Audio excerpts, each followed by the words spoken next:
All right, this video has to do with multiplication.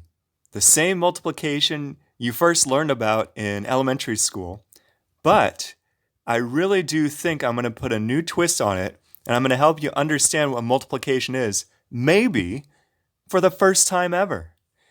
Now I'm going to start off the video by telling you that multiplication is not repeated addition.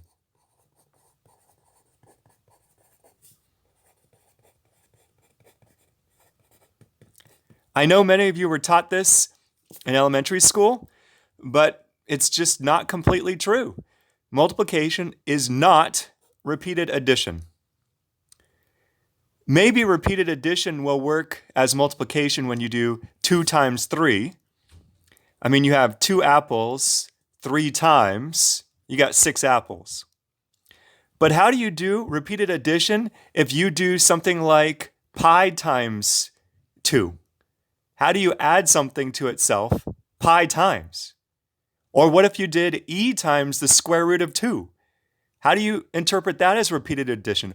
Or what if you have I, the complex number, times 5? What does that mean? None of these make sense when you think about multiplication as repeated addition. So I'm going to show you for the first time maybe ever what multiplication really is. So let's start off with an example. Let's do 3 times 2. So here's what I think about when I write down 3 times 2. I'm going to start with the 2. So I'm always going to work from right to left when I do these problems. And I'm going to start with 2. I'm going to represent 2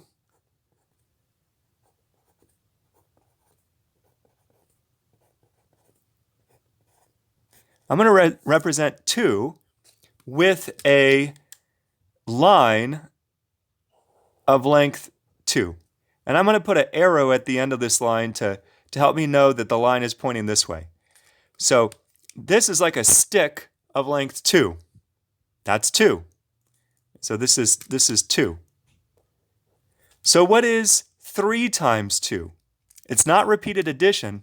Multiplication instead is a scaling or a stretching. You're going to take this stick of length 2 and you're going to elongate it like taffy. Stretch it out to 3 times as long. So I'm going to start with that stick of length 2, and then I'm going to do 3 times 2. That will be a stick 3 times as long as before. Notice that it's not a stick of length 2 and then another stick of length 2 and another stick of length 2. That might be repeated addition. No, it's not that. I stretch it out. That's when I multiply by 3. It's like turning the volume on a radio knob. I guess now there's only buttons on phones, but there used to be knobs where you could turn the volume up. You're scaling the volume. You're not repeating the volume. You're stretching and making it louder. If I multiplied by 1/3 instead of 3, then I would be shrinking. I'd be shrinking. So multiplication is a stretching if you multiply by a number bigger than 1, and it's a shrinking if you multiply by a number less than 1. And if you multiply by 1, you don't shrink or scale anything. So that's what multiplication is. Let me write down a sentence. So multiplication by a positive number A is either a stretching, an elongating, or a compression.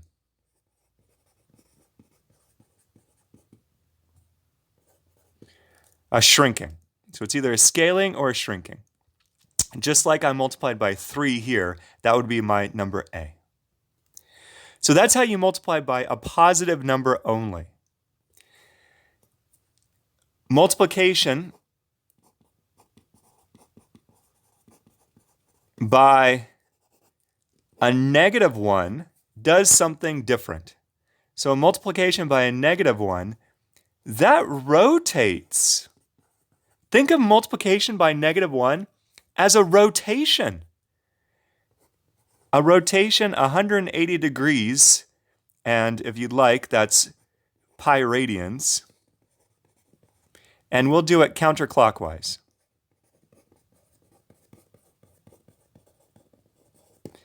So let me draw you a picture. So let me start again with a stick of length 2. So there's 0, 1, 2, 3. There's my number line. There's -1, -2, -3. So I'm going to start with, again, a stick of length 2. I'm going to start at 0 and draw an arrow till I get to 2. That's 2. Then I'm going to multiply by -1. So when I multiply by -1, I'm going to take this stick of length 2 and rotate it 180 degrees counterclockwise. And if I do that, I will get the stick of length 2 pointing in the other direction. That is -2. So when you multiply by -1, you rotate 180 degrees counterclockwise. So for example, what is -1 times -1 times 2? Well, I'd start with 2. That's my stick of length 2. This rotates 180 degrees clockwise. That gives me -2. And then I'm going to rotate that again 180 degrees and land right back where I started and get 2.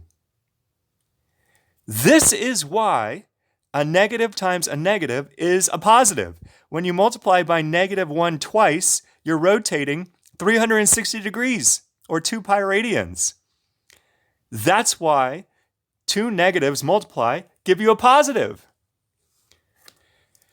Okay, well that's multiplication by a positive number A. It's a stretching or a scaling. When I multiply by a -1, that will rotate 180 degrees. One more. Multiplication by I, that's the complex number that has square -1. So I squared is -1. Well, let's think about what this should be. I squared is -1. That means when I do I twice, I get a rotation 180 degrees. So what do I do twice to rotate 180 degrees? Well, I guess I rotate 90 degrees.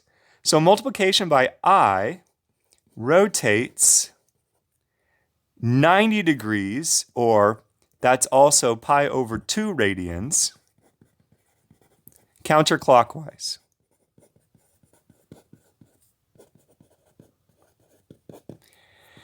How do you rotate 90 degrees on the number line? There's only a right and a left. It doesn't really initially make sense to rotate 90 degrees.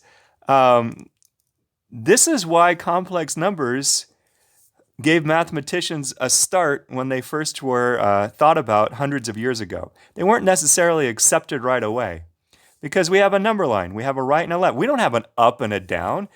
How can you go up in a number line? Isn't that imaginary? Well, yeah, that's where imaginary numbers got their name. So here's the real axis. This is, 1, 2, 3, -1, -2. But then I'm going to insert a new axis, the imaginary axis. Going straight up, that would be I. This would be 2I. -I is down here.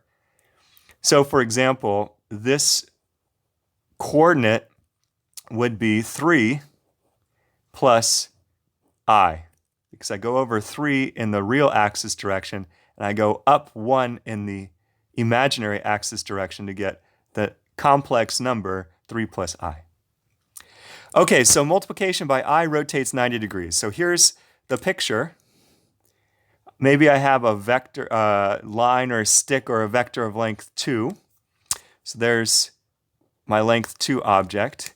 And if I multiply by I, I'm going to rotate 90 degrees counterclockwise, and I'm going to end up with this, a stick going straight up. This stick is length 2I. So let's do an example. What would this be? Let me do 3 times I times -1 times 1/2 times 2. All right, let me draw my axes.